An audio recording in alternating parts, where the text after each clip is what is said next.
할렐루야. 세계를 품고 복음을 위하여 살아가시는 우리 월드 크리스천 여러분, 평안하십니까? 오늘 한국교회 역사 6번째, 그리고 유튜브 세미나 전체적으로는 이 55강 55번째 강의를 진행하도록 하겠습니다.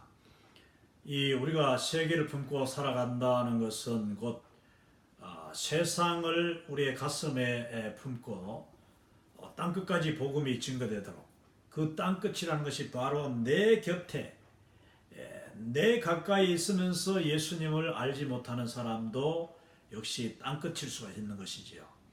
그러니까 결국은 세계를 품고 살아간다는 것은 그 날마다 세계를 지역적으로 한 나라와 민족들 내 가슴에 품고 기도할 뿐만 아니라 내 가장 가까이 있는 사람들에게 관심을 가지는 것입니다. 그 방법으로 저와 우리 킴미션은 세상 속으로라는 그런 표를 계속 사용하고 있습니다. 그러니까 Go into all the world, 마가복음 16장 15절, 예수님이 주신 명령처럼 너희는 가서 모든 이 만민에게 복음을 증거하라. 너희는 가서 만민에게, 이 말이 영어로는 Go into all the world and preach the good news to all creation. 모든 피조물들에게 복음을 증거하는데 Go into all the world, 세상의 모든 구석구석을 찾아 들어가서, 그 세상 속으로 들어가서 복음을 증거하라 하는 말씀인데, 저도 선교사로 살아가면서 저는 선교사를 가르치는 선교사, 본부 선교사, 행정 선교사 이런 이야기, 또 모빌라이즈라는 말도 제가 앞서 이야기했습니다만, 그러니까 선교 동원가. 그러나 근본적으로 선교사는 복음을 전하는 사람이어야 합니다. 나는 행정 담당이기 때문에, 내가 본부 선교사이기 때문에, 아니면 내가 그냥 이 선교 전략을 가르치는 사람이기 때문에 거기만 집중한다. 저는 그것은 어불성설이라고 분명히 믿습니다. 자, 선교사라면 현장에 있는 그 선교사나, 그리고 본부에 있는 선교사나, 행정 담당하는 선교사나, 아니면 기술직으로 여러 가지 선교 본부에서 차량 관리한다든지, 아니면은 이 보일러를 고친다든지, 또 저 유럽이나 이런 나라 가보면은 그 선교 단체마다 또 게스트 하우스를 운영하는데요. 그 게스트 하우스, 거기서 이제 공항에 오는 선교사님들 영접하러 나가서 차로 모시다가 이게 게스트 하우스에다가 이제 태워오고, 또 거기 음식도 제공해주고 청소도 하고, 이렇게 게스트 하우스를 관리하는 분들도 계십니다. 그분들도 선교사예요. 선교에 동참한 사람이라면은 더 나아가서는 선교사를 후원하는 모든 그 후원자들조차도 우리는 그 위대한 하나님의 대의 명분, 선교라는 대의 명분에 동참하는 팀워크의 파트너들이다. 자, 그러면 우리는 모두가 다 선교사다 이 말입니다. 자, 그럼 나는 선교에 그냥 기술로서 섬긴다, 동참한다. 내가 컴퓨터를 가지고 선교를 동참한다. 그냥 단순한 그런 테크놀로지로 선교하는 것이 아니고, 그 모든 그 분야에 종사하고, 그 분야를 통하여 자기의 기술과 자기의 재능을 통하여서 선교에 동참하더라도 반드시 제가 항상 강조하는 것은 내가 곧 전도자가 되어야 된다 하는 것입니다. 제가 선교 본부 대표고, 또 선교를 가르치는 이 미셔너리 트레이너라는 말도 많이 씁니다. 그래서 선교 현장에 가서 여러 선교사님들을 모시고 세미나도 열고, 이 퍼스펙티브 가르치기도 하고, 또 한국교회 역사도 가르치고 이렇게 하지만, 그러나 저의 본부는, 더 기본적인 근본적인 본부는 복음을 증거하는 것이다 하는 것이죠. 하나님이 저에게 이제 복음을 증거하도록 기회를 주셨는데, 이 미국이란 땅, 그리고 미국 텍사스라는 이 거대한 땅덩어리에서 이 내 주변에 있는 거의 뭐 대부분이 미국 사람들, 그 미국 사람들 주류 사회에 제가 들어가서 미 육군 채플린으로 예비군 미 육군 예비군 채플린으로 또 일반 병원 이 제가 근무하는 샌안토니오 텍사스 이곳에 있는 5개의 종합 병원 그리고 베프티스트 호스피털 침례교 병원 5개가 있는데 그 중에서 2개, 3개 병원을 제가 이제 그들의 필요에 따라서 주로 이제 주말 근무, 주말 당직을 비롯해서 이제 사역하는데 결국은 제가 하는 이 병원 그 병원, 군대 병원과 침례교 병원을 통하여서 저는 환자들을 이제 목사로서 방문하지만은 그들에게 복음을 전하는 것이 나의 최우선 과제요 사명인 것을 저는 늘 기억하고 있습니다. 제가 지난밤에 이제 우리 미 통합병원 이 미군 통합병원 이 샌안토니오에 있는 가장 큰 세계적으로 가장 큰 병원 중에 하나인 이 뱀시 다른 말로는 샘시라고 하죠. 샌안토니오 밀리터리 메디컬 센터 이 샘시에서 지난밤도 제가 야간 당직을 했습니다. 야간 당직 근무를 했는데 그 거대한 병원의 유일한 이제 채플린 목사로서 모든 환자들의 필요를 이제 채워주고 또 지난밤에도 이멀전시룸 그러니까 ER 그 응급실로 들어오는 트라우마 이 병원은 트라우마 레벨 1이라고 해서 최상급 이 외상 병동이 있는 병원이기 때문에 뭐 이 샌안토니오 지역 이쪽 그러니까 이 동쪽 지역 저 서쪽 지역은 이제 유니버시티 그러니까 대학병원이 있어가지고 거기에서 또 레벨 1 최고 최상급 외상병동이 하나 있고 이쪽에 동쪽에는 우리 병원이 있는데 이쪽 지역 뭐 프리웨이 뭐 고속도로 온갖 또 다운타운 이 시내 중심부가 바로 옆에 있으니까 거기서 일어나는 온갖 그 트라우마들 외상병동 그 환자들을 다 담당하는 것입니다. 그래서 지난밤에도 6건의 이 트라우마가 들어왔는데 처음 들어온 환자가 총상이었습니다. 총을 3발 맞았는데 이 오른쪽 옆구리에 들어간 총알이 간과 그 이상하게도 들어가면서 이 사람이 여기 숙이고 넘어지면서 맞았는가. 첫 번째 총알은 무릎에 맞고 두 번째 총알은 이 복부에 이 아랫배에 맞고 세 번째 총알은 이 등 쪽 허리에서 들어갔는데 신장 콩팥 오른쪽 콩팥을 꿰뚫고 그 다음에 이 간을 또 이게 건드리고 그리고 폐까지 건드렸다 합니다. 그런데도 감사하게 이 사람이 살았어요. 총알 3방을 맞았는데 살았어요. 온몸의 피투성이. 그리고 두 번째 들어온 환자는 87세 난 할머니가 또 집에서 쓰러졌어. 거의 뭐 하루 저녁에 한 2-3건은 최소한 이 노인들이 쓰러집니다. 그럼 그걸 이제 fall이라 하죠. fall. 낙상. 그냥 가만히 계시다가도 뭐 정신이 잃어가지고 화장실 가서 쓰러지고 부엌에서도 쓰러지고 이러면 이제 그분들 실려오는데 그 노인들 또 하나는 교통사고 2개 교통사고도 그냥 차가 부딪혀가지고 사고 나면은 뭐 그래도 좀 덜 할 수가 있어요. 차가 이렇게 지켜주니까. 근데 이제 그걸 MVC라고 하는데 이 모로 비클이 아니고 이 모로사이클 MCC 모로사이클 이 컬리전 이것은요 그 오토바이를 타고 가다가 차하고 부딪히는 경우는 아주 이거는 뭐 온몸이 그냥 거의 사망이 많은데 거기서 살아온 사람만 여기 병원에 들어오니까 죽은 사람은 곧바로 영안실로 갑니다. 그러니까 우리 병원 안 들어와요. 이 들어오는 사람 보면 완전히 그냥 어마어마하게 다쳐있는 사람들이 들어오죠. 그래서 제가 절대로 오토바이는 타지 마라. 그리스도인은 오토바이를 타서 정말 그 신나고 그 맑은 공기 하면서 머리를 흩날리는 그 기분 내다가 빨리 죽지 말고 하나님이 주신 사명을 감당하기 위해서 자기의 목숨을 소중하게 여기고 자기 가족도 소중하게 여기기 위해서는 오토바이를 타면 저는 안 된다고 생각합니다. 아무튼 어제 MCC 이 모터사이클 콜리전 또 하나더라고.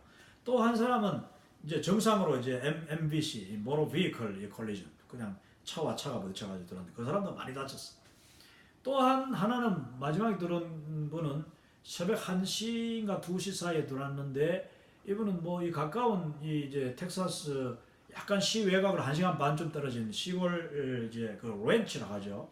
텍사스는 렌치, 그러니까 이 그 목장이 많이 있습니다. 목장들이 뭐 수만 평짜리 목장을 있는데 그 목장을 이제 그 소도 관리하고 뭐 이렇게 그 관리하려고 하기 위해서는 목장 안에 그냥 마음껏 초원을 이렇게 이 달릴 수 있는 이게 이 ATV라는 말을 써요. 그러니까 이 여러분 그 아시죠? 그 하여튼 스포츠 차 같은 그런 차인데 이 바닥에 놓고 이 주변에 이 차 주변에 그냥 이게 그냥 철제 빔으로만 되어 있는 그런 차가 있습니다.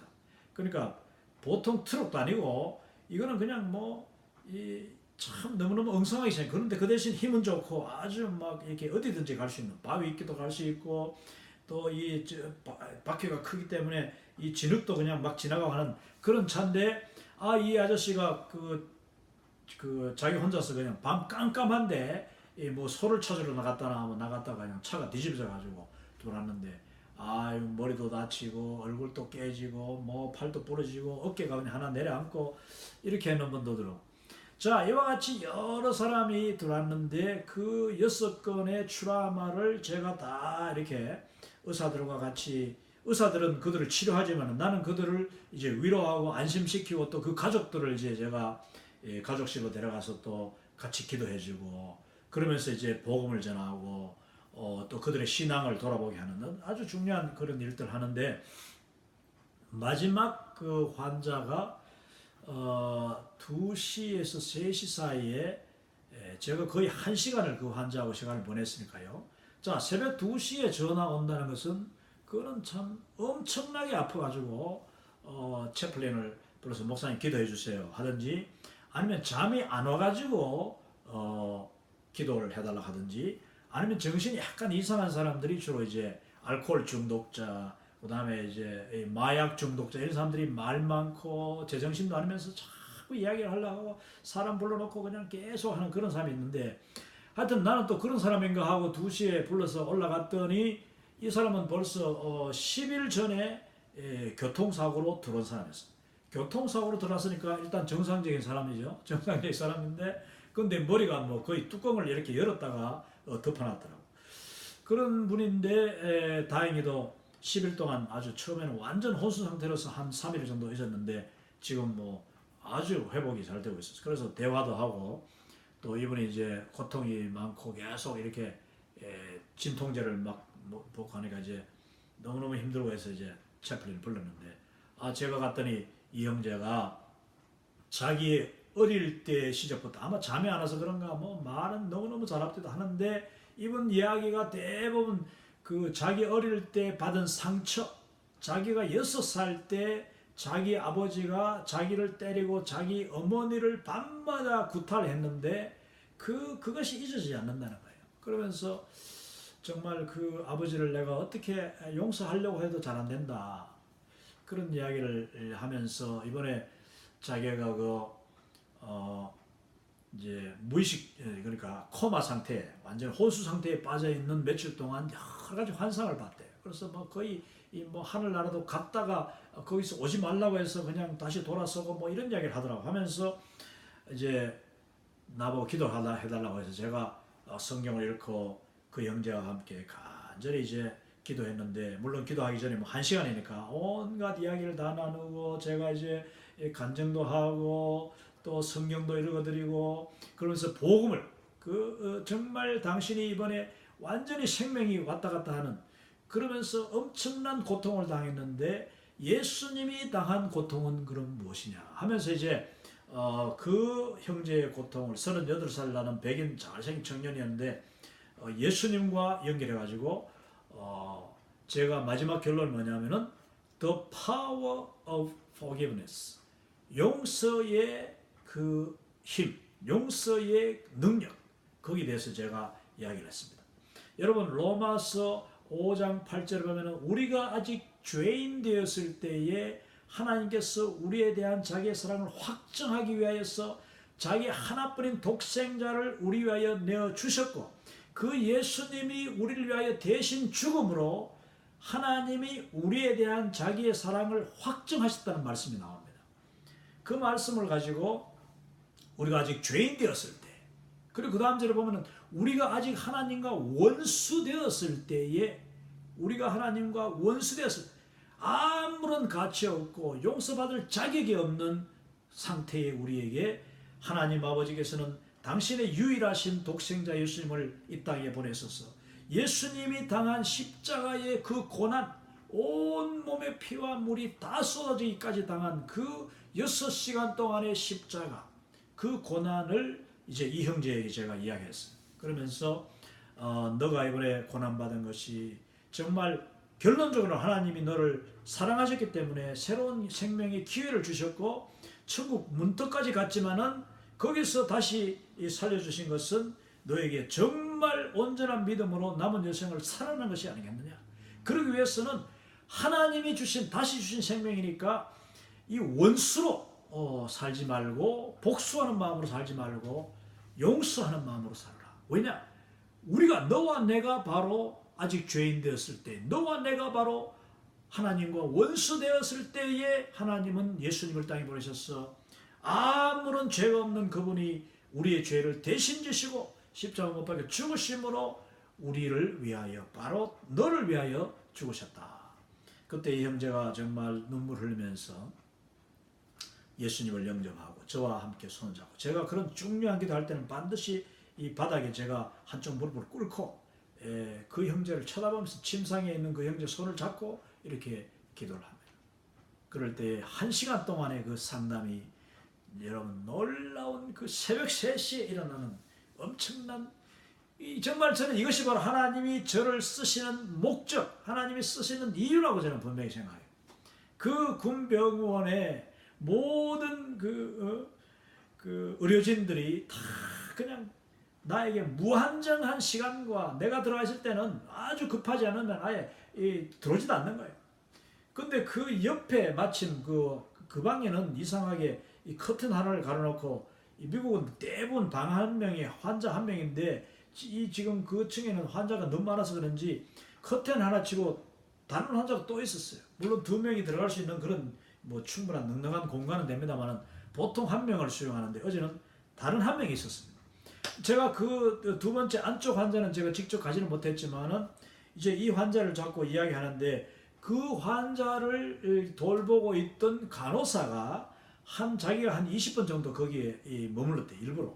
제가 이제 마지막 마치고 나오니까 이 자매가 밖에서 저를 보더니만, 채플린, 오늘 당신의 그 미니스트리가 나를 터치했다고. 이 간호사가 자기가 일부러 그 환자하고 더 시간을 보내면서 나와 그 환자 간의 대화를 자기가 들었다는 것입니다. 할렐루야.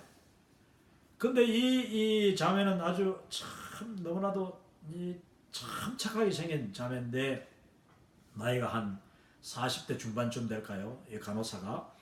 이 간호사가 자기는 용서하지 못한 사람이 있을 때, 그 사람이 누구냐 하면은 타이완 출신의 남자친구가 있었는데, 얼마 전에 그 남자친구가 자기를 배신했다는 거예요. 배신하고 자기는 그 남자친구에 대한 어떤 그런 막 감정, 그런 악한 생각이 자꾸 일어나고, 그래서 너무너무 힘들었는데, 오늘 채플린 당신이 The Power of Forgiveness, 용서의 능력에 대해서 지금 그 백인 환자한테 이야기하는 것을, 자기는 다른 옆 침상 환자를 돌보다가 거기서 그냥 계속 귀를 이쪽으로 두고 듣고 있었다. 할렐루야. 제가 그래서 Let me give you a big hug 하면서 내가 헉을 해줬어요. 헉을 가지고 하나님이 당신을 사랑하시기 때문에 나를 그 환자만 위해서 보낸 것이 아니라 바로 당신을 위해서도 하나님이 나를 보내지 않았느냐. 나는 I'm from Korea. 나는 한국에서 왔다. 그래, 당신 친구 남자 엑스-보이프렌드가 타이완 출신인데 그렇게 당신에게 고통을 줬다면은, 또 그 친구 하는 말이, 그 남자친구가 또 채플린 당신하고 너무 닮았대. 내하고 닮았대. 이 백인들이 볼 때는 여러분 동양 사람들은 거의 다 비슷하게 보여요. 그런 내가 너의 엑스 보이프렌드가 나와 닮았다니까 내가 너를 대신 사과를 내가 한다. 내가 너에게 사과하고 또 당신이 이 나를 이렇게 나의 허깅, 나의 이렇게 포옹을 받아주면은 바로 당신이 그 남자친구를 용서할 수 있는 거다 하니까 자기가 나는 너무너무 좋다 하면서 그렇겠다 하면서 이렇게 내가 안겨가지고 같이 이렇게 어깨를 두드려줬는데 여러분 새벽 3시에 일어난 일입니다. 우리가 복음 들고 세상에 들어갈 때 이와 같이 놀라운 일들이 일어나게 되는 것입니다. 제가 뭐 군병원 통합병원에 제가 가서 요즘 일하는 것은 이 돈도 받지 않고 일하는 것. 나는 예비군이고 나에게 할당된 1년 동안 일할 수 있는 모든 날짜가 이미 다 이렇게 써버렸기 때문에 이 한정된 날짜 이상을 제가 이 돈 받으면서 일할 수가 없는 거예요. 그런데 이 병원은 지금 사람이 모자라가지고 채플린이 모자라서 계속 그냥 몇 명이 막 쳇바퀴 돌아가듯이 계속 당직을 서는데 내가 그 동료들의 그 수고를 알고 어떻게 안 갈 수 있어. 그래서 나는 비록 이 페이를 내가 받지 않지만은 지금 이 바쁜 이 시즌에 내가 가서 일해주겠다. 그래서 지금 계속 뭐 사흘에 한 번씩 일주일에 한 번씩 지금 계속 가서 제가 밤근무, 이 낮근무 다 12시간짜리예요.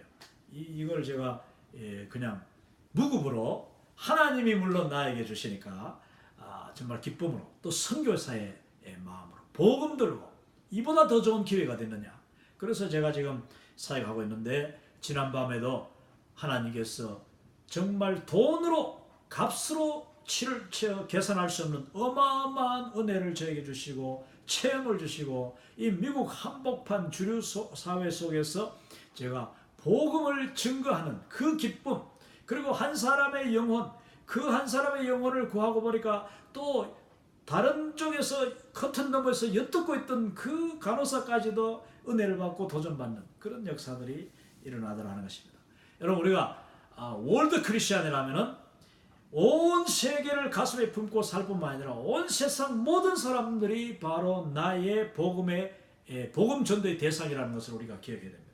때를 얻든지 못 얻든지 그것이 새벽 2시든지 낮 1시든지 정말 그것이 병원이든지 아니면 우리 이웃이든지 언제나 복음 들고 내가 증거할 수 있는 준비가 되어 있을 때에 하나님은 믿지 않는 자 그러나 하나님이 사랑하는 그 영혼을 우리에게 맡겨주시는 것입니다. 할렐루야. 자 이렇게 제가 오늘 지금 한국교회 선교 역사를 시작하면서 이런 또 간증을 하게 됐습니다. 자 55강 이 한국교회 역사 지금 그 6번째 시간인데 한번 봅시다. 자 오늘 또 그 예수 선교전서 이게 바로 이 책의 그 내지 책의 그 안에 있는 표지인데 이 책 그 한 편을 읽고 오늘 마태복음 제가 7장 마태복음 7장 6장 30절 6장 마지막 부분과 7장 앞부분을 제가 이렇게 한 면을 딱 이렇게 카피했습니다. 해가지고 지금 띄웠는데 자 제가 조금 전에도 이 한 2시간 동안 제가 이 준비하면서 이 성경 구절을 제가 읽었는데 얼마나 은혜가 되는지 몰라요. 자 마태복음 6장 30절에서 7장 5절 말씀은 내용이 이렇습니다. 이거는 현대어 성경이 이래요. 오늘 있다가 내일 아궁이에 던져지는 들풀도 하나님이 이렇게 입히시거든 하물며 너희 일까 보냐 믿음이 작은 자들아 그러므로 염려하여 이르기를 무엇을 먹을까 무엇을 마실까 무엇을 입을까 하지 말라 이는 다 이방인들이 구하는 것이라 너희 하늘 아버지께서 이 모든 것이 너희에게 있어야 할 줄을 아시느니라 그런즉 너희는 먼저 그의 나라와 그의 의를 구하라 그리하면 이 모든 것을 너희에게 더하시리라. 잘하는 구절이죠. 그러므로 내일 일을 위하여 염려하지 말라. 내일 일은 내일이 염려할 것이요 한날의 괴로움은 그날로 족하니라. 그리고 7장 1절 비판을 받지 아니하려거든 비판하지 말라. 너희가 비판하는 그 비판으로 너희가 비판을 받을 것이요 너희가 헤아리는 그 헤아림으로 너희가 헤아림을 받을 것이니라. 어찌하여 형제의 눈 속에 있는 티는 보고 내 눈 속에 있는 들보는 깨닫지 못하느냐. 보라 내 눈 속에 들보가 있는데 어찌하여 형제에게 말하기를 나로 내 눈 속에 있는 티를 빼게 하라 하겠느냐. 외식하는 자여, 먼저 내 눈 속에 들보를 빼어라. 그 후에야 밝히 보고 형제의 눈 속에서 티를 빼리라. 아멘. 요 구절을 지금 상당히 긴데 이게 여러분 옛날 최초의 조선어 성경에는 지금 이렇게 한 면인데 여기 전부예요. 누가복음 6장 30절 맨 첫째 절 중간부터 해가지고 맨 마지막 절 마태복음죠. 6장 30절에서 7장 5절까지 제가 딱 이렇게 옮겨놨습니다. 굉장히 짧아요. 그러니까 그러니까 충분하지 못해요. 옛날의 번역은 하여튼 어떻게 번역을 성경 이렇게 용지를 그러니까 지면을 최소한으로 사용하려고 했던 것 같아요. 그러다 보니까 구절들을 굉장히 압축해 놨습니다. 자, 해보십시다. 맨 오른쪽 이게 이제 옛날 성경은 오른쪽에서 왼쪽으로 읽어가는 이 세로글이니까 자, 맨 오른쪽 중간에 보면은 또 밭에 푸른 자 들에 여기 보니까 6장 30절은 오늘 있다가 내일 아궁이에 던져지는 들풀도 하나님이 이렇게 입히시거든 하물며 너희를 거 보냐 믿음이 작은 자들아. 이거 보면은 또 밭에 푸른 오늘은 있다가 내일은 har로에 터지되 har로가 뭡니까? 이 썰이 이 찰한 이슬로 찬설이 이 썰이 찬 이슬에 들풀이 이제 늦가을에 보면은 아주 파릇파릇한 것이 그 다음 아침에 보면 완전히 그냥 녹아 있죠. 삶긴다 하잖아요. 이 har로에 터지되 하나님이 꾸밈이 이같나니 하나님이 꾸밈이 이같하니. 자, 이게 뭐냐면은 하나님의 꾸밈이 이같아. 이거 하나님의 계획이 이렇다는 거죠. 하나님의 계획이 이렇다. 오늘 있다가 내일 아궁이에 던져지는 들풀도 하나님이 이렇게 입히시거든 하물며 너희일까 보냐 믿음이 작으네. 죄송합니다. 여기서 하나님이 꾸밈이 이같다는 말에 이게 하나님의 꿈이 나도 계획인 줄 알았는데 계획이 아니고 하나님의 입히심이 이같나니. 자, 밭에 푸른 오늘 있다가 내일 har로에 터지되 하나님의 꾸밈이 이같나니. 그 앞에 이제 솔로몬의 영광과 비교할 수 있는 밭에 그 들의 풀, 그 다음에 들의 꽃들, 야생화를 보라. 꽃들, 꽃 한 송이 하나가 릴리, 그러니까 백합화, 이런 꽃 하나들조차도 하나님이 다 입히시고 먹이시고 그래 하시는데 그 풀들은 그냥 심지어 하룻밤새에 그 찬 이슬로 말미암아 그냥 녹아버리는 풀들인데도 불구하고 그들을 입혀주심이 이같나니. 여기 꾸밈이라는 말이 우리가 꾸민다 하잖아요. 뭐 화장도 하고 옷 예쁘게 입는 거 꾸민데 하나님이 그들을 이 들의 백합화를 그렇게 꾸며주신다. 이런 뜻입니다. 꾸밈이 이같다니 하물며 너희 적게 믿는 자냐 하물며 너희 믿음이 없는 자들까지도 하나님이 입히고 꾸며주지 아니하시겠느냐 먹여주지 아니하겠느냐 이런 뜻입니다. 고로 두 번째 줄 밑에 고로 무엇으로 먹으며 무엇으로 마시며 무엇으로 이렇게 합니다.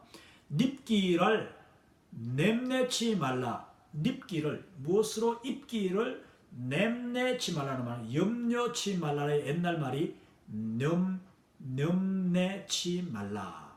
다 외방 사람들이 구하는 바니. 이는 이방인들이라고 했어요. 이방인들이 32절에 이는 다 이방인들이 구하는 것이라 했는데 이것을 옛날에는 다 외방 사람들이 구하는 바니 오직 천부는 이게 천부가 바로 천부입니다. 하늘에 계신 아버지를 이제 천부 이래서 여기는 보면은 그 하늘 32절에 보면은 너희 하늘 아버지께서 이 모든 것이 너희에게 있어야 할 줄을 아시느니라. 이걸 천부 이렇게 이야기했습니다. 하늘 아버지, 너희 하늘 아버지를 여기 딱 두자 천부가 이제 나중에 천부가 되죠. 하늘 아버지는 너희 다 쓸 줄 아나니라. 너희가 다 필요하다는 것을 하나님이 아신다는 것입니다. 자, 다못 만저. 자, 다못 만저. 이게 참 어려워. 내가 한참 얘기 봤는데 이게 뭐냐? 다못 만저 하나님의 나라과 의를 구한즉 여기 나가는데 여기 이제 유명한 그 누가복음 6장 33절이죠. 그런즉 너희는 먼저 그의 나라와 그의 의를 구하라. 그러면 이 모든 것을 너희에게 더하시리라 했잖아요. 이 규절인데 그런즉 이것을 다만 그런즉 그 다음에 만저라는 말이 뭐냐면 먼저를 옛날 말은 만저 이렇게 됐습니다. 다못 만저 띄우지도 않고 그냥 곧바로 다못 만저 하니까 난 이게 뭔가 했는데 보니까 다만 그런즉 먼저 하나님의 나라과 의를 구한즉 하나님의 나라와를 옛날에는 와라 얻고 과 하나님의 나라와 의를 구한즉 먼저 하나님의 나라와 의를 구하라. 이는 다 너희에게 더하나니. 그러니까 우리가 하나님의 나라와 하나님의 의를 구한즉 이 모든 것을 너희에게 더하나니 이런 뜻입니다. 고로 내일을 냄내치 말고 내일치는 내일을 냄내하고.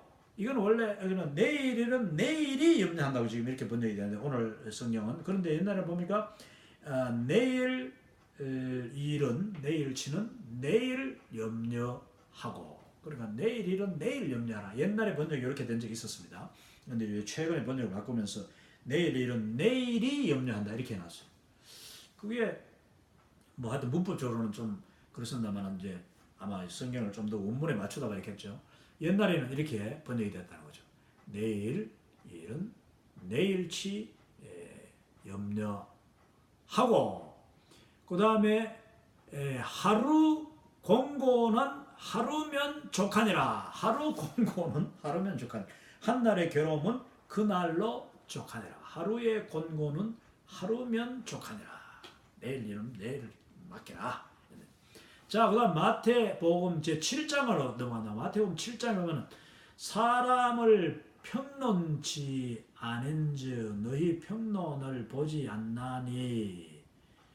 그 다음에 대개 너희 무삼 평론으로서 사람을 평론하면 너희 장차 일로서 평론을 보고 또 너희 무삼 도량으로서 사람을 헤아린즉 사람이 장차 이 도량으로서 너희를 주나니. 어찌하여 동생의 눈에 가시 있사함을 보고 자기의 눈에 보장 있사함을 깨닫지 못하느냐. 또 어찌 동생에게 말하되 나를 허하여 가시를 빼자 하나냐. 보라 자기 눈에 난 보장이 있나니라. 거짓 선한 자는 여기 이제 외식하는 자를 거짓 선한 자는 먼저 자기 눈에 보장을 빼고 밝히 보거든 그로써 보거든 그로써 이것을 보거든 이렇게 놨습니다. 보거든 밝히 보거든 그때 써야 동생의 눈에 가시를 빼여라. 이것으로 지금 요 7장 부분이 마치는데 여러분 지금 7장 앞부분은 대강 알겠죠. 사람이 비판을 받지 않으려거든 비판하지 말라. 이것을 사람을 평론치 않은즉 너희 이 평론을 보지 않나니. 네가 평론 받지 않으려면은 평론하지 말라. 비판하지 말라는 뜻입니다.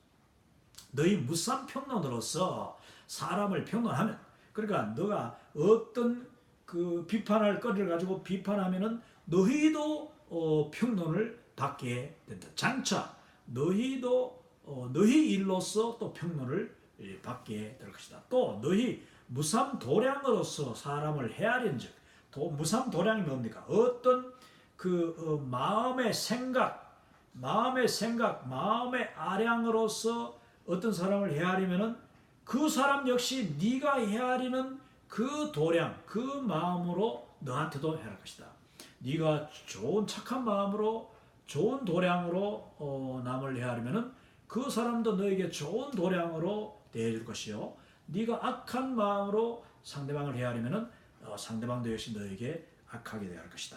이런 말씀을 지금 여기 했습니다. 자, 시간이 많지 않기 때문에 여기까지 7장 앞부분까지 지금 하고 바로 이제 역사로 넘어가도록 하겠습니다. 자, 한국 최초의 목사들 해가지고 나옵니다. 한국 최초의 목사들을 할 때 제가 앞부분에서는 저 자신이 장로교고 또 제가 또 뭐 한국 역사를 배울 때 한국교회 역사 배울 때 주로 그냥 나중에 알고 보니까 한국교회 역사 했는데 그것이 장로교 역사만 제가 배웠더라고요. 그래서 제가 나중에 감리교도 있고 다른 교단도 있는데 특히 감리교는 장로교하고 똑같은 날 이 1885년 4월 5일 부활절 주일 아침에 이 아펜젤러 감리교 선교사님과 그러니까 미 감리교 선교사님이죠.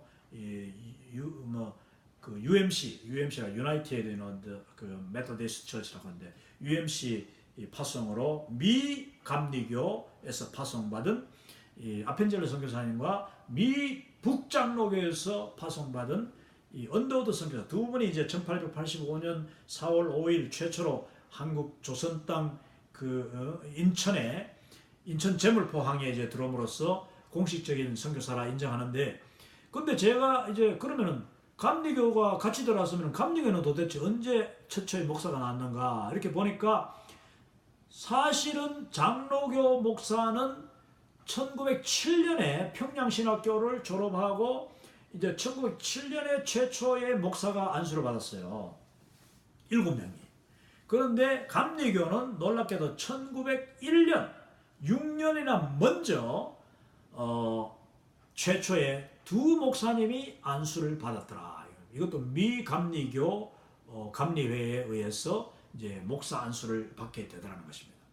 자, 이분들이 사실상 장로교, 감리교 모든 교단을 다 통틀어서 최초의 목사는 감리교 목사님들 두 분인데 그게 1901년 이 김창식 목사님, 이 왼쪽에 제가 이 제목을 크게 달아놨습니다.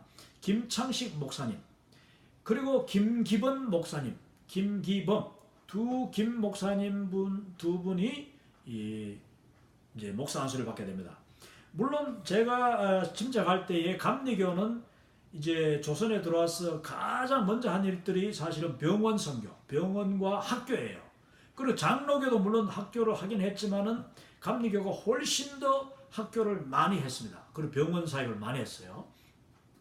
자, 그렇다면은 이 학교 교육 사역을 많이 한 감리교였기 때문에 장로교보다도 더 빨리 교육을 시작한 것 같아요. 그래서 이 장로교 최초 목사는 1907년인데 이 감리교 최초 목사는 1901년에 벌써 나왔다는 것을 여기서 이야기하고 있습니다. 그리고 올링거 선교사 집에 행랑아범으로 계셨던 이 김창식 목사님에 대해서 좀 더 자세하게 이야기했는데 이 김창식 목사님은 아주 전형적으로 쌀교인, 그러니까 라이스 크리스천, 일단은 선교사님을 찾아간 것이 너무나도 가난하고 자기가 가난하고 또 이분들 집안도 굉장히 아주 좋지 못했다고 합니다. 굉장히 가난하고 뭐 천하다고 해야 됩니까? 하여튼 부자가 아니에요. 부자 같으면 뭐 오지도 않죠.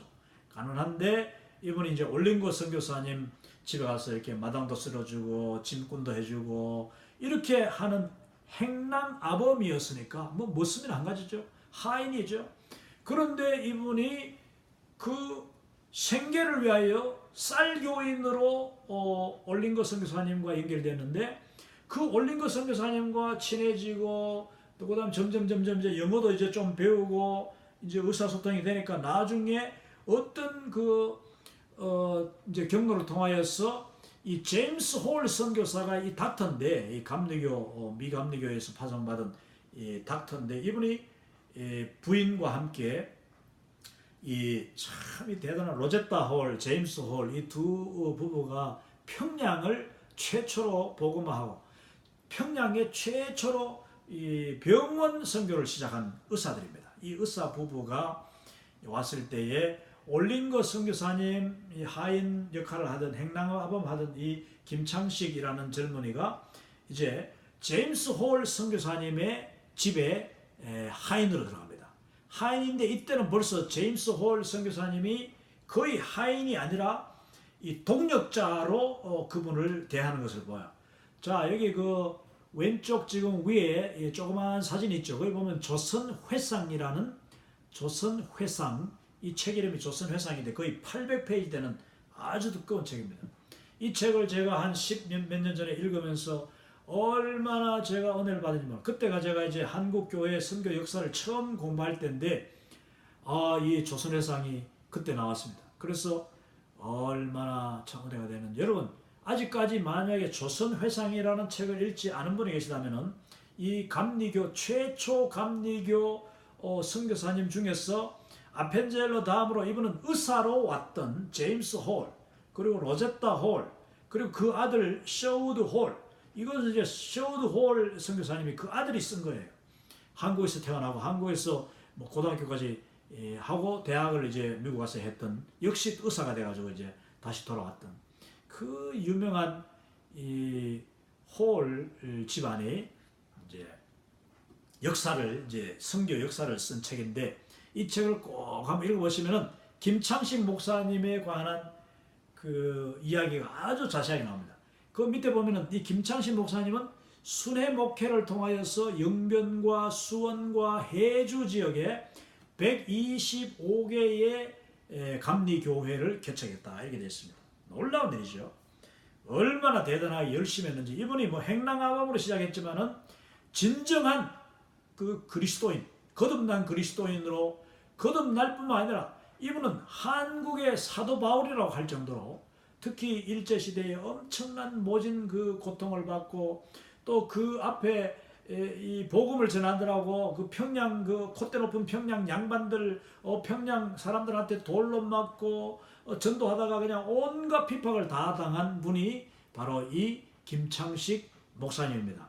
이분이 목사 되기 전에 벌써 놀라운 그런 전도의 열매를 맺었고 희생과 순교를, 그리고 또 선교사님을 위해서 충성하던 정말 이 제임스 홀 선교사님 부부의 너무나도 소중한 파트너가 되었던 분입니다. 이 김창식 목사님 이야기 꼭 한번 읽으시기를 부탁드립니다.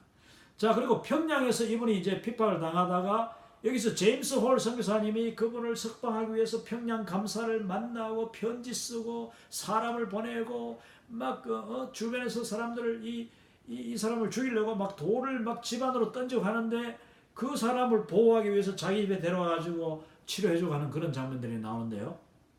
아무튼 이 한국 최초의 목사들 우리가 생각할 때 항상 이 김창식 목사님 그리고 김기범 목사님에 대해서는 제가 뭐 깊이 연구하지 않았습니다만 여러분 한번 연구해 보십시오. 분명히 이분도 놀라운 그런 참 최초의 목사님으로 우리가 알 수가 있습니다. 그리고 이제 밑에 맨 밑에 이제 조그마한 사진 7명의 한복 입고 갓쓴 우리 이 최초의 장로교 목사님들이 나옵니다. 7명. 1907년 이제 평양신학교. 이 평양신학교가 오늘날 이 장로의 신학교하고 서울에 있는 장로의 신학교, 그다음 총회 신학교, 총신 이 두 신학교 거기다가 뭐 고려 신학교까지 한다면은 한국 신학교도 아마 그 한신대 거기도 아마 여기서 나왔다고 볼 수 있겠죠. 장로교는 다 여기서 뿌리를 두고 있는데, 자, 그래서 제가 이제 총신대학교 신학대학원을 졸업할 때에 제가 83회 졸업생입니다. 83회라는 것은 83년이 됐다는 뜻인데 그것이 1990년입니다. 자, 1990년에 제가 83회면은 이것이 쭉 내려가면은 1907년에 1회. 그래서 1907년에 1회이기 때문에 1990년이 83회가 졸업생이 될 수 있었던 겁니다. 저의 83년 선배 목사님들이 바로 여기 계시는 이 7명의 최초의 장로교 목사들인데 서경조 목사님, 이기풍, 길선주 유명한 분들이죠. 이기풍 목사님은 제주도 선교 갔던 그 대단한 분. 그 다음 길선주 목사님 평양에서 부흥운동을 했던 그 놀라운 지도자. 그 다음에 한석진, 송인서, 방기창, 한승백 이 한 분 한 분에 관한 이야기만 모아도 책을 그냥 몇 권이나 낼 수 있어요. 여러분 기회 되시면 꼭 한번 또 이 조선 최초의 목사들 이름을 또 이렇게 검색하면서 한번 공부하시면 좋겠습니다.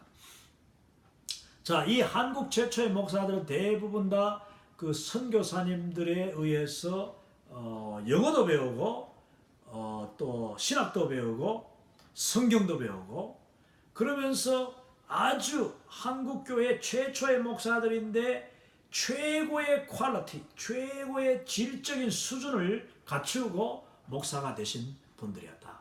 그리고 이분들이 목사가 되기까지 얼마나 또 고생했습니까? 전도하고 길거리 전도하고 또 여러분 그 핍박당하고 그 가난으로 말미암아 고생하고 또 뭐 집안 사람들이 예수 믿지 않던 사람들이 예수 믿고 그냥 목사까지 됐으니까 얼마나 그분들이 목사 되기까지 어려움이 많았겠습니까? 그로 말미암아 한국 교회가 아주 멋있게 아주 능력 있게 그리고 충만한 은혜 가운데 시작을 하게 되는 것입니다. 자, 그 다음에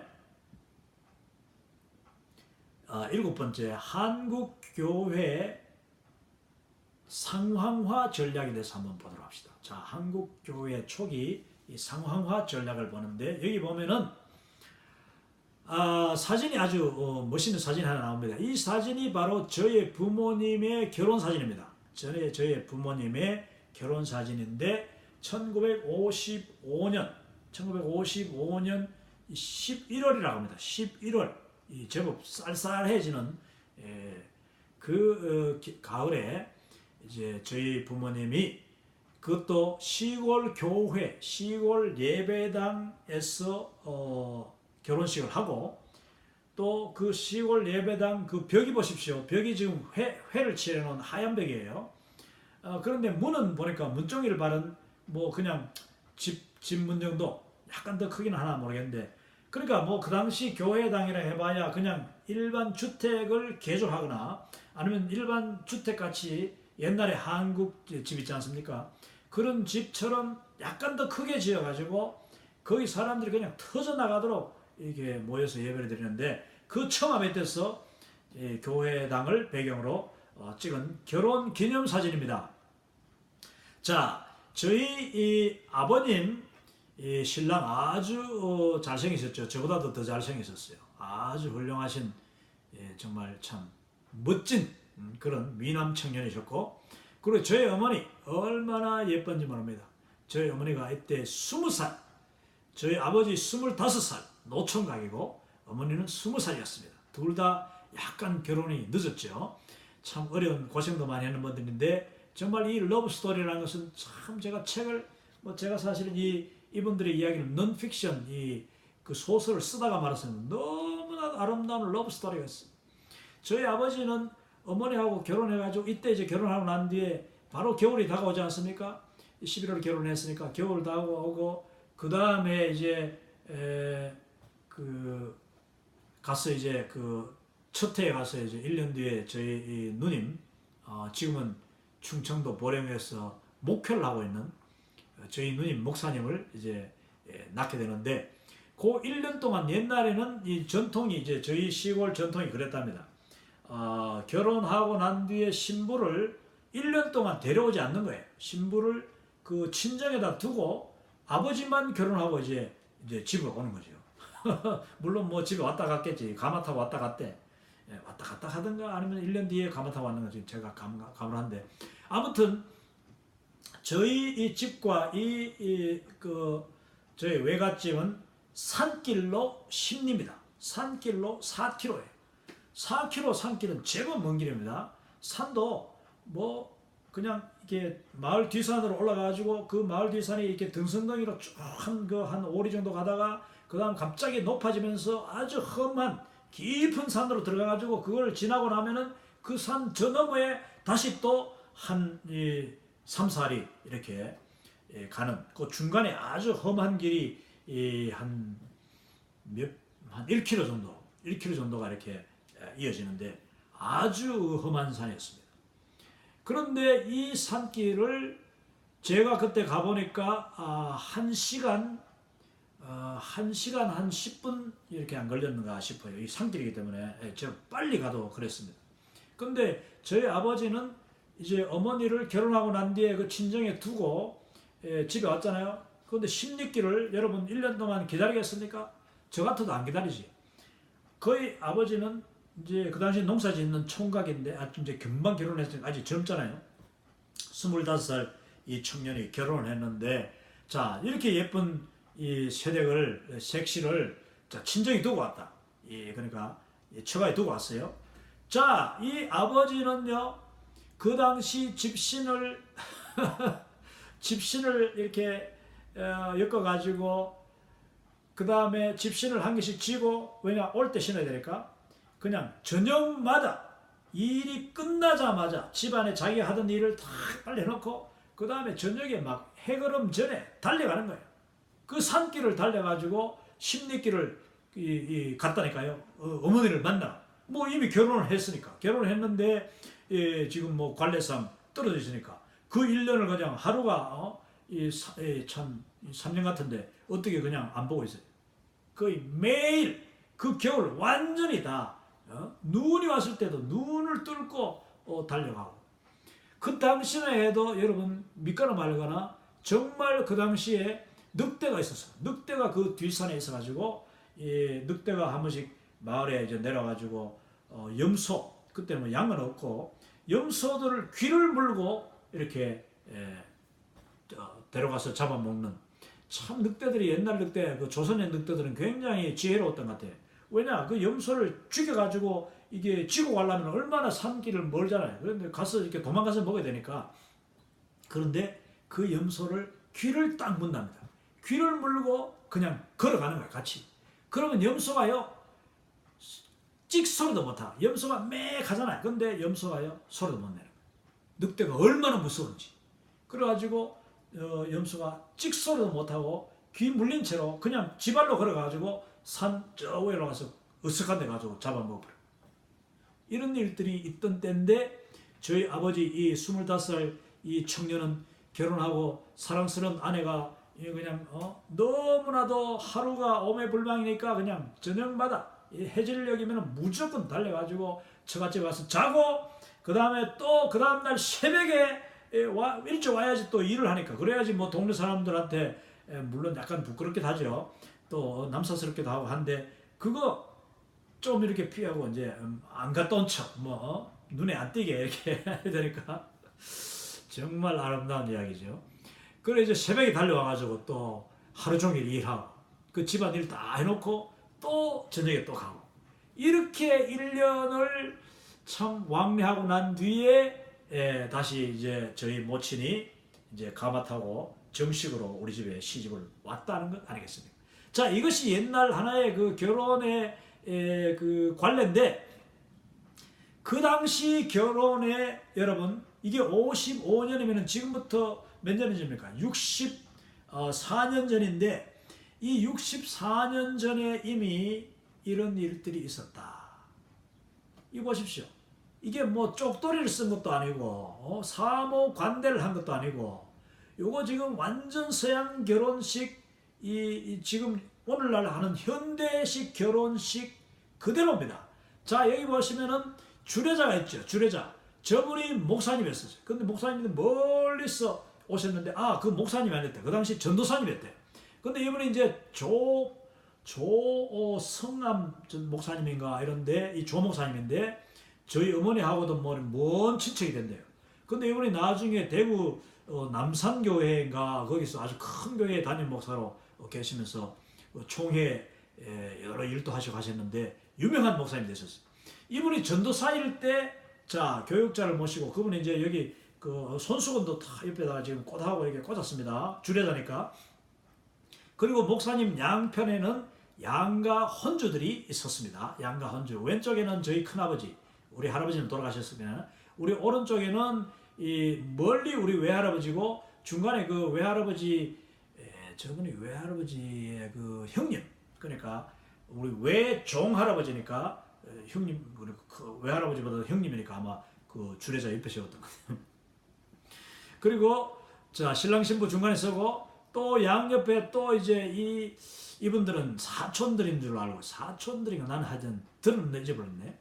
그리고 또 맨 앞에 화동 둘이가 섰습니다. 화동. 이게 여러분 그가 색동옷입니다. 이 칼라가 아니어서 그렇지. 이 모든 옷들이 다 흰옷인데, 어른들은 흰옷인데 요 아이들 두 사람은 화동이에요. 화동. 그날따라 머리도 새로 탁 자르고, 그 다음에 이제 그 꽃을 들고 이래 와가지고 한 사람은 꽃을 들고 오고, 한 사람은 또 뭐 저기 아버지 손에 들어는 이게 결혼 증서인가 뭐 하여튼 이래가지고 이렇게 와서 아이들이 주고, 신랑 신부에게 주고, 그 다음에 옆에서 가지고 사진을 찍은 거예요. 오늘날 결혼식에 뭐 조금도 부럽지 않는 아주 멋진 결혼식을 이 시골 골짜기에서 최초로, 그것도 기독교식 결혼식을 올리고 있는 장면입니다. 그 증거예요. 자, 이 결혼식 있고 난 뒤에 이 결혼식이 문자 그대로 저희 그 시골 지역에서는 최초의 기독교식 결혼식이었습니다. 쪽두리 쓰지 않고 사모간대하지 않고 한 결혼식. 아주 심플하게 저희 아버지가 입은 두루마기는 그냥 깨끗하게 빤 흰 두루마기예요. 흰 두루마기에다가 흰 목장갑. 옛날에 뭐 좋은 장갑도 없어, 그냥 흰 목장갑. 우리 어머니도 흰 목장갑 끼고, 그 다음에 결혼 증서 받았죠. 또 저희 어머니 지금 그 쪽두리죠. 쪽두리가 아니고 이 뭐냐 이거 이 면사포가 이게 또 재밌습니다. 이 면사포가 그 당시에 구하기 어려웠대요. 그래서 하여튼 어디서 우리 그 결혼 준비하는 이 교회 사람들이 다 의논해가지고 이날 막 꽃도 뿌리고 막 했는데, 면사포를 어떻게 준비해야 되나 그래 하다가 저희 고모님이 저희 어머니보다 한 살 나이 많은 고모님이 계세요. 지금도 살아 계시는데, 이 고모님이 이제 그 올케, 이제 시집 오는 올케를 위해서 이쪽 교회, 이제 우리 신랑 측의 교회와 그다음에 신부 측의 교회가 서로 만나가지고, 이때 청년들은 서로 왕래했습니다. 부흥회 할 때마다 서로 그냥 이 쌀보따리 지고 가지고 거기서 그냥 잠자고 하면서 이쪽에도 또 잠자면서 하고, 서로 우리 어머니 아버지도 이미 부흥회를 통해서 얼굴이 알고 있는 상태인데 중매를 넣어가지고 그 전도 부인 권서인 권사님이 그냥 막 산등성리를 날아다니는 아름다운 발을 가진 우리 권사님이 계셨는데, 그 권사님이 중매를 했어요. 그래가지고 이제 이 결혼을 했기 때문에 양쪽 교회 청년들이 서로 이렇게 협력해가지고 이제 이 결혼식을 아주 그 협동 결혼식 준비 팀이 있었던 거예요. 거기서 우리 고모님의 증언에 의하면은 이 면사포는 어디서 나왔느냐 고민하고 의논한 끝에, 야, 우리 치마의 속단, 옛날 그 한복 치마의 속단이 있잖아요. 속단이 그 까끌까끌하면서 아주 거의 투명한 이런 그 천이 있어요. 그 천을 이렇게 떼가지고, 속단 치마를 떼가지고 거기다 주름을 잡으니까 면사포가 됐다는 겁니다. 그래가지고 이제 뒤에 제법 길게 긴 치마에 이렇게 속단을 이만큼 땄으니까 그 주름을 잡아가지고 머리에 딱 씌우고 뒤로 탁 넘겼으니까 얼마나 예뻤겠느냐 이거지. 이 면사포를 쓰고, 이거는 여러분 그 우리 한국 그 기독교 초기 그리고 그것도 특히 6.25 직후에 이 지금 현대식 결혼 그 문화, 코리안 크리스천 컬처의 중요한 하나의 사례가 될 수 있다고 봅니다, 저는. 그래서 저희 어머님이 예쁜 꽃을 지금 잡고 이 결혼식에 주인공 신부로서 결혼 사진을 찍고 있는 장면입니다. 그 사진이 지금까지 이렇게 남아있고, 제가 가는 곳마다 이것을 소개하면서 제가 바로 이 사이에서 태어난 이 둘째 아들이다, 그렇게 이야기합니다. 할렐루야.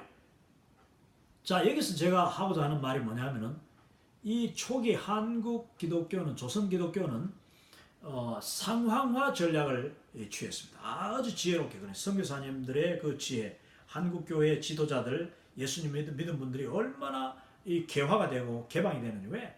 복음이 들어가면은 여러분 개방이 되겠어요. 복음이 들어가면은 열리게 돼 있습니다. 사람 머리도 열리고 마음도 열리고 그들의 삶도 열리는 거예요. 그들의 앞날도 열리는 거죠. 그들의 자식들의 앞날도 열리는 거죠. 실제로 우리 시골교회에 아무것도 없는 전국에서 가장 가난한 산골 마을 오지 중에 오지인데, 여기 복음이 들어가 보십시오. 이렇게 최초의 기독교 결혼을 통하여서 그 주변의 청년들이 그냥 깜짝 놀란 거예요. 야, 나도 어떻게 하면 저렇게 정말 예쁘고 좋고 저렇게 부담되지 않는 뭐 꺾고 재배 2번 3번 하고 막 그런 거추장스러운 결혼식이 아니라 이렇게 새롭고 신선하고 아름다운 결혼식을 할 수 있느냐. 그래가지고 수많은 청년들이 교회로 몰려들었다 이것 아니겠습니까? 할렐루야. 여러분, 문화가, 교회가 상황화를 잘하면은요, 문화가 변화되고 교회가 문화를 주도함으로써 그 젊은이들이 교회로 몰려드는 역사가 이때 일어났다는 것입니다. 자, 그러고 난 뒤에 이제 교회마다 그냥 전부 청년들이 이렇게 신식으로 결혼하고, 신식이죠, 현대식으로 결혼하고, 이 결혼 문화가 점점 이제 나중에 발달돼 가지고 참 아름다운 그런 교회, 시골 교회 청년 운동, 또 청년 부흥, 이런 이제 모습으로 연결되게 되는 것입니다.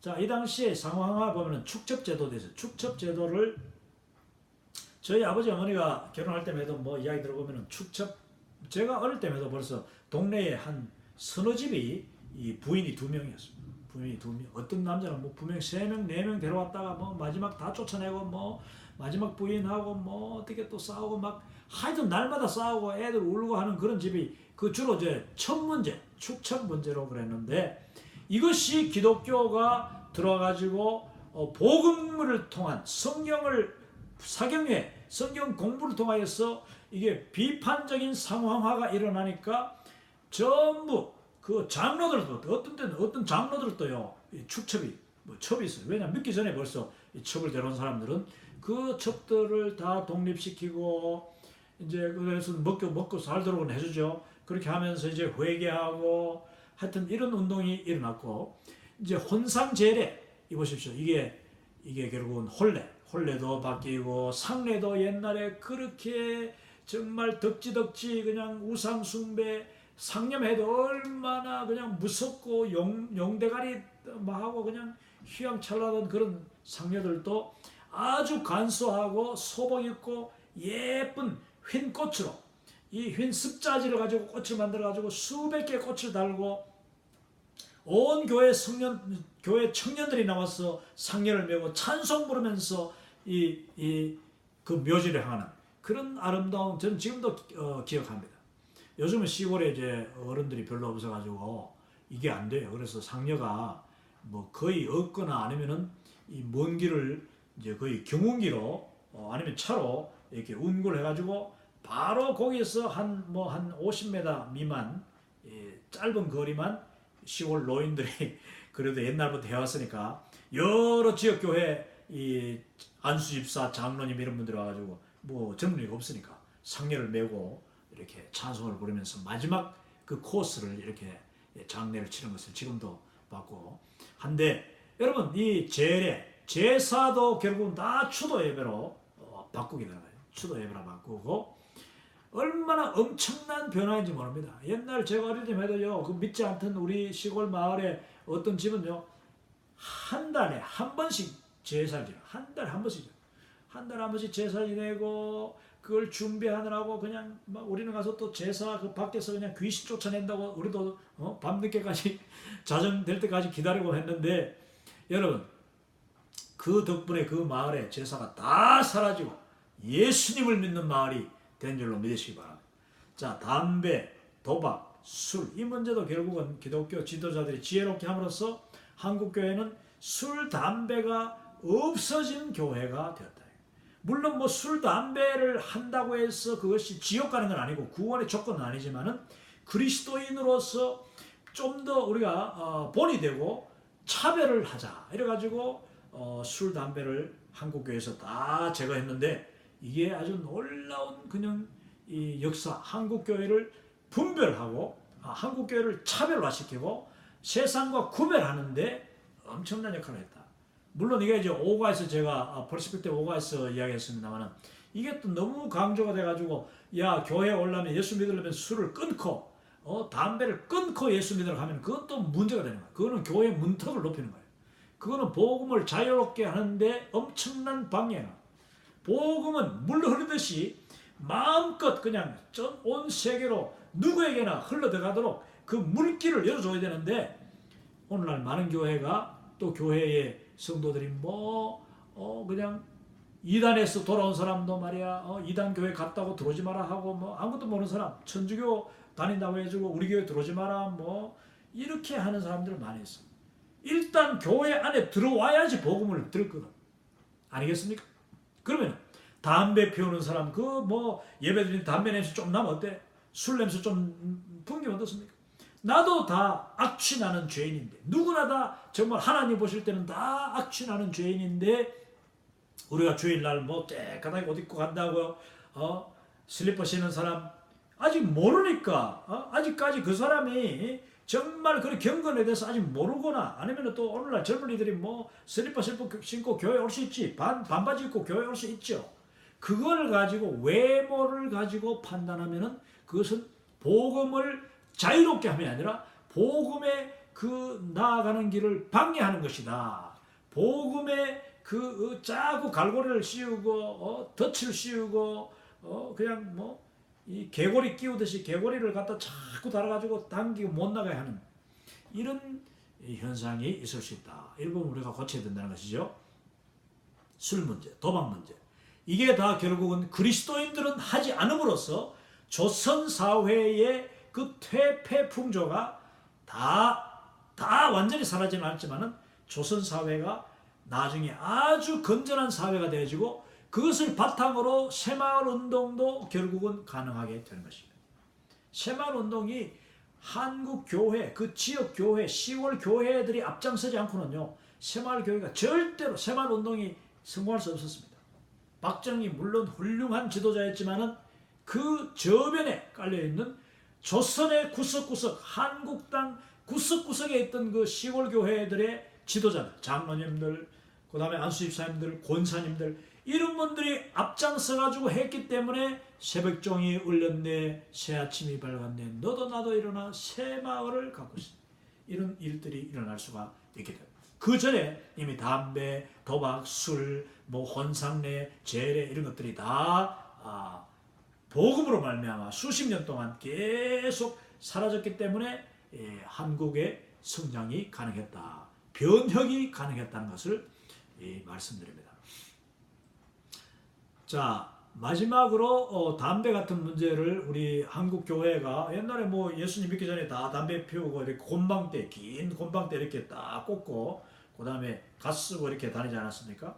최초에 우리 그 목사님들 그리고 장로님들이 노회로 모일 때에 이분들이 주로 이제 일제시대인데, 이분들이 노회로 모일 때에 그 노회 광고가 있어. 광고 문안, 노회 소집 공고 편지를 읽는데, 그 편지에 보면은 편지를 개인에게 보내는 게 아니라 이제 교회마다 보냅니다. 노회에서 교회로 보내요. 그러면 교회 담임 목사님 아니면 교육전사 그 담임 교육자가 그 이제 편지를 교회 시간에 광고로 읽어주는 거예요. 읽어주고 교회 광고판에다가 게시판에다가 붙여놓는 거죠.